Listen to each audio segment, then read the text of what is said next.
Hi friends, అందరికీ very very good morning. చాయ్ తాగిరా? మేమైతే ఇంకా తాగలేదు. చాలామంది అక్క తాతకి ఎట్లా ఉంది, మంచిగా అయిందా అని చాలా కామెంట్స్ వస్తున్నవి. అసలు తాత పరిస్థితి అయితే దారుణంగా ఉంది చెప్పాలంటే. అంత ముందుకు హాస్పిటల్ నుంచి వచ్చినాక కొద్దిగా స్టాండ్ పట్టుకొని నడిపిస్తే నడిచిండు. ఇప్పుడు అట్లా లేదు ఫ్రెండ్స్, మొత్తం మంచానికే పరిమితమైండు. అసలు చాలా అంటే చాలా బాధగా ఉంది. ఎందుకంటే ఇప్పుడా ఇంకాసేపు అన్నట్టే ఉండు, గంటకో తిరగా చేస్తుండ్రు. మాకైతే భయం అవుతుంది. ఇక మొత్తం తాతను చూసుకోవడం మాత్రం అమ్మే. ఇక అమ్మ నాట్లో పోవడం బంద్ పెట్టి నెల రోజుల సంది తాత దగ్గరనే ఉండి చూసుకుంటుంది. ఈ రోజైతే నల్గొండలో తీసుకుపోయి అడ్మిట్ చేస్తారంట. ఫుల్ ఫీవర్, తగ్గలేదు.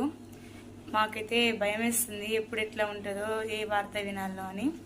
అసలు వైషమ్మని సాధింది మాత్రం వాళ్ళే ఫ్రెండ్స్.